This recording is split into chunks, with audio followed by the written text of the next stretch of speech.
So right now, Nintendo is doing just hours and hours of Treehouse stuff. They're doing 4 hours today. They're about to wrap up at the time of this recording, and they're going to do more tomorrow. And so I streamed the first couple hours, and they showed off Mario Kart a couple of times. And so there's even more stuff to say about Mario Kart now. We got a lot of additional little details, and I would like to talk about some of them. This is certainly not comprehensive. I'm not picking out every single little thing. These are just some things that kind of jumped out at me. I'm going to start with a negative, though. I think probably my biggest disappointment is that you don't just get burgers. There's like a bunch of different food. You know, you can. I mean, it's cool. Apparently, it's like a food item box, and like and then it like picks one, which is really awesome. You know, it's. I will say it is good that other foods are represented. I was just kind of hoping, like burgers was going to be like a really just like core part of the game's identity. Of course, I kid. And in fact, I mean, like burgers really still are like the main thing. It was in the trailer. It's in the title. So no, I really can't be too disappointed. I don't know, just if it's cycling between a burger and a sandwich, I just, you know, I don't want the sandwich. But yeah, I still don't know all of the details here, but it really is just like tied to costumes. Like you get different food in different areas, and that gives you different costumes. I think that's really interesting. I'm curious to learn more. It does seem to be that the food and the costumes, that's kind of like the collectible. I don't know if that's going to be like the collectible, the only one that's just kind of spread everywhere. But yeah, whatever the case, I've talked about in my other video. I hope there's just some kind of thing just to go everywhere and collect. I think that'd be great. Anyway, moving past the burgers, they showed off Grand Prix mode. And you know, I really love, obviously, if you saw my other video, this whole idea of the big interconnected seamless map. And so with Grand Prix mode, it's not technically seamless. You know, you gotta... There's like a really brief little transition when someone wins, and it all kind of pauses and reloads with everyone back on the track. And I guess I understand. I mean, I didn't know if it was going to be like, oh, now everyone just kind of gathers here, or if it pulls them there or something. But I guess even just like the victory screen, you know, you got to have the thing where the cart keeps going and they're waving. You don't want them to just like grind to a halt. Just be like, nope, you got to wait for everyone else. But then they showed off the knockout mode, and I really do think that this is one reason knockout mode exists, because they did want there to be a competitive mode that is completely seamless, where you just go from one track to the next, and it just goes and goes and goes, and you never stop until you get to the end. And I think that's cool, because knockout mode was already something that I was much more interested in. I just think it's a good idea. Again, I just like how, you know, I'm not struggling through the last couple races, knowing that I don't have enough points to make it here. If you don't make it, you get cut, and then you get to just like move on to something else. But now also knowing that this is the mode where you get to just go from one track to another, to another, to another, all completely seamlessly without stopping, even just like watching them do it. I don't know, it's just kind of exhilarating. It's just cool. It's just a cool idea. It's just, it's non-stop. You never have to stop. You never have to look at points or victory waves or whatever. It's just, you start, and then you go to the end, and you hope that you win. I really like that. Another takeaway, you know, every time I see new footage of this game, I see new characters. I really did. Even like right now, I'm like looking at the treehouse, and I have it paused, and I just, oh, yep, the ghosts. I don't remember what they're called. Not the Boo, the other one. That's in there. It's like every single time I look, I think it's great. I love any game where they take like the regular baddies and make them into characters, and they've just really done that like so much more than I expected. You know, some titles will, oh look, this one has Koopa in it, but in this case here, like for whatever reason, I guess they just wanted a lot of characters. That's all I can imagine. They just, you know, there's 24 players at once. They just wanted there to be a bigger variety in characters, and I think that's great. I have a real soft spot for Mario baddies. You know, these things we've been fighting forever. I think the designs are often very, very fun. So even just here in the treehouse, like there were so many that I had not noticed before. They play as a coin coffer, like of all things. You know, it's not even just like Koopa, Goomba, chain chomp. It's like, no, a coin coffer. And I don't even know the names for all these things, but like the little list comes up and you can see the names of the different places. There's Parabitty Bud, those crabs, which are apparently called sidesteppers, a Rocky Wrench, the little mole guys. There's a Cheep in there. The little bees are called sting bees. I just like, I don't know. It's awesome. I love it. I think that kind of like more broad Mario representation is really, really fun because there are going to be people, I'm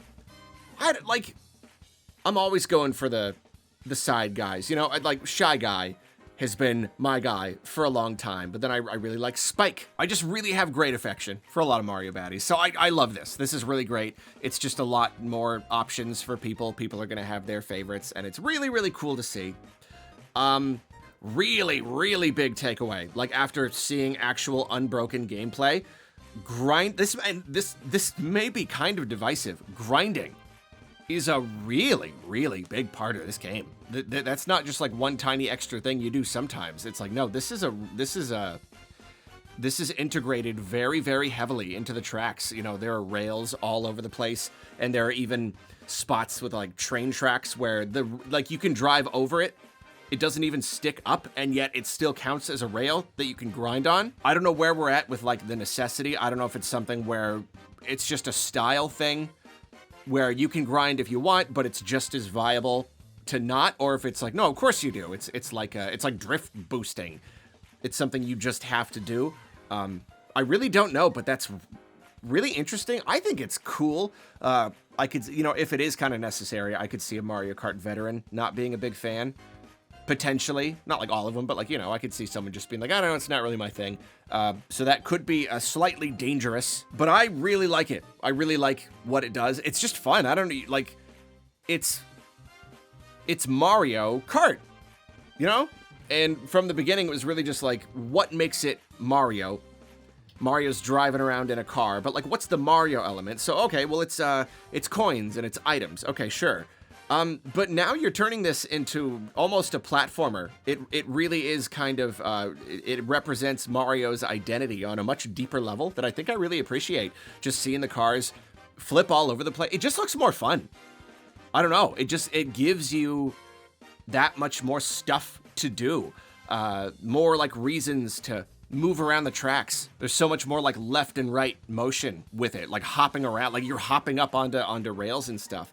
And then it also shows off like the wall jumping thing. And in the trailer, I'm like, oh, wow, wall jumping. But it's like, it's not just wall jumping, it's wall riding.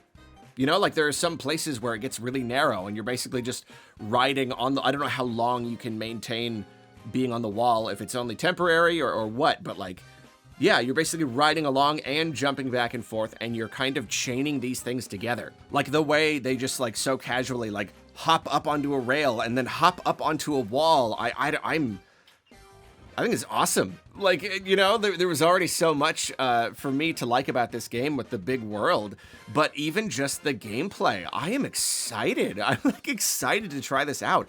It just feels so like, I don't know, freeform, so much more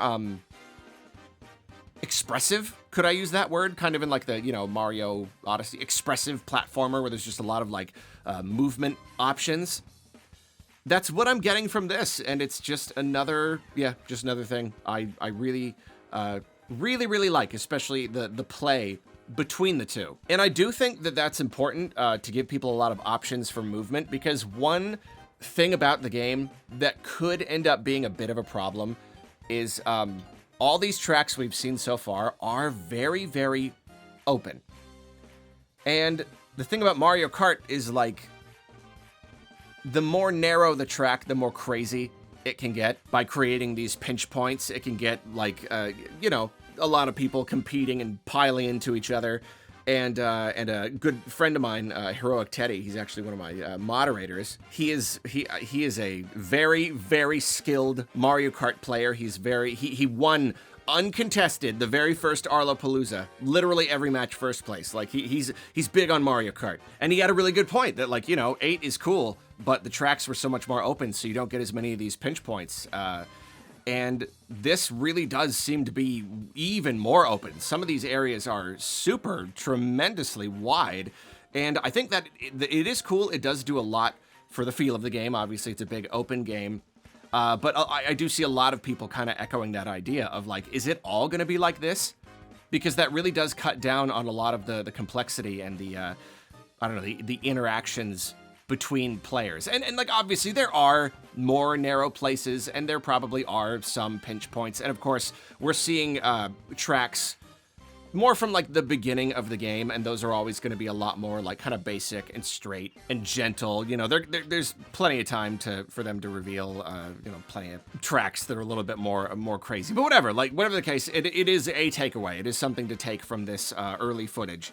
That some of those tracks, they're very, very open and kind of straight. And I could see some people, you know, if the whole game is like that, then yeah, maybe it will be a little bit boring. But at the same time, I think that's why it's so important to have all of these movement options, because what you can do within the space is just so much more interesting now. And obviously, with 24 players, it makes sense to have a little bit more room. You just don't want too much room, but I don't know. We will see. And then, yeah, again, I don't have every single little thing here. These are just the things that I picked up on during the Treehouse thing that I want to mention. Lots of little details, little changes. They've raised the max coins to 20. And I think you don't even, like, lose them all. I think, what did someone get hit with a blue shell or something? They didn't even lose them all. So that's interesting. And then on the topic of blue shells, I don't know exactly how it works yet, but it does seem that there are now more ways to avoid blue shells. The guy playing it, he had a feather, which let him jump, and he like tried to, he didn't make it, but it seemed that he was trying to avoid the blue shell by jumping over the blast zone. And you know what? I really like that. I don't like that the blue shell is like a definite, you're gonna get it. I think there should at least be some opportunities to avoid it, and it was cool in Mario Kart 8. They introduced the horn that lets you blow it, but that was it though. If you didn't have that, that's it. So if there's at least a tiny bit of wiggle room to avoid it, I don't know, maybe the feather is like the only other way. I don't know, but I like the idea that it's not so definite. I want there to be some scenarios, maybe even without an item, that you can avoid the blue shell. I think that would help a lot. Blue shells, I think they're good. I think it's good design. It's just, it's very, very frustrating, isn't it? Other stuff, the mini-map looks really cool. It's like kind of 3D, but like above, like overhead, and I don't know, just looks good. It looks really cool. I really like that. Little stuff too, at one point, one of them like runs into a stage hazard, like a big car, and it just kind of like, they only clip it a little bit so they don't crash completely. They just kind of like bump into it a bit. So there are now like, I don't know, different levels of impact. The cars are a bit more like, I don't know, kind of squishy and bouncy. And on that note, emotes, but not just emotes where the character is like waving or making an expression, but like making the cart like dance around. It's the cart is now like an extension of their bodies. It's very cartoony. They're really removing the car-like nature of the carts, and I think that's interesting because I mean, there are probably a lot of people who really do appreciate how car-y they are, you know, car enthusiasts, but this, and additionally, these carts, you now no longer choose different parts. It's just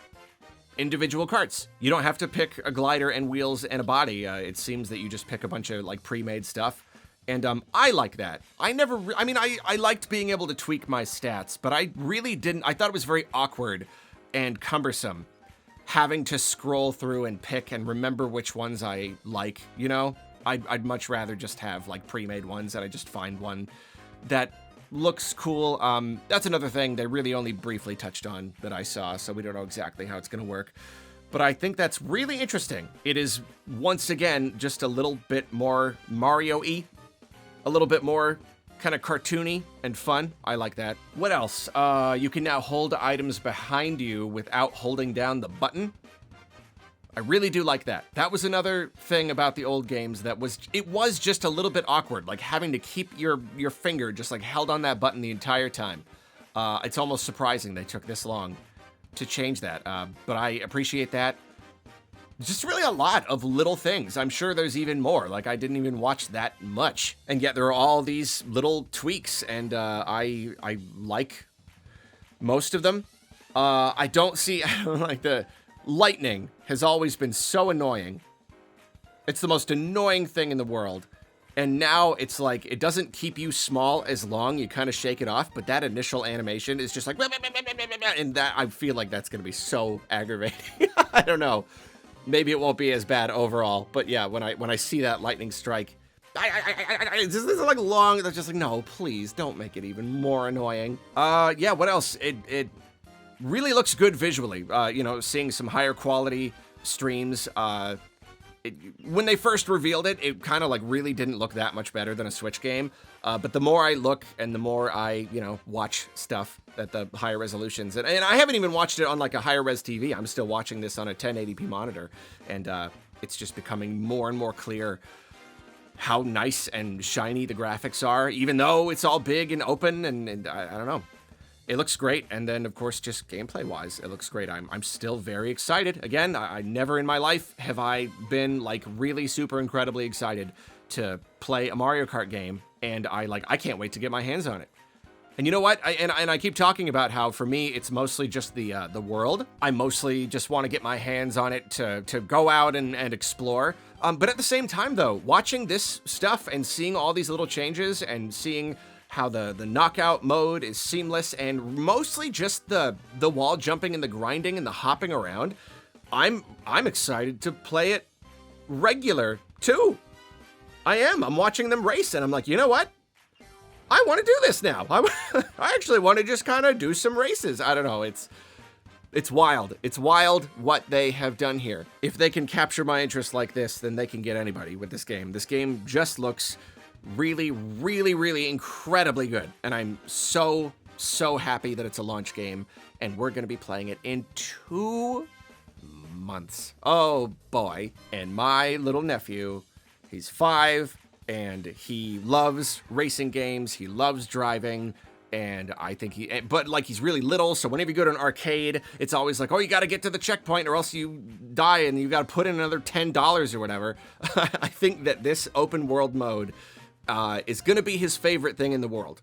I really think this is going to be his next Astrobot. I can't wait. I am considering getting him a driving wheel, like a physical wheel, for his birthday or something. Don't tell him. Shh. But I think he would just probably lose his mind. Oh man.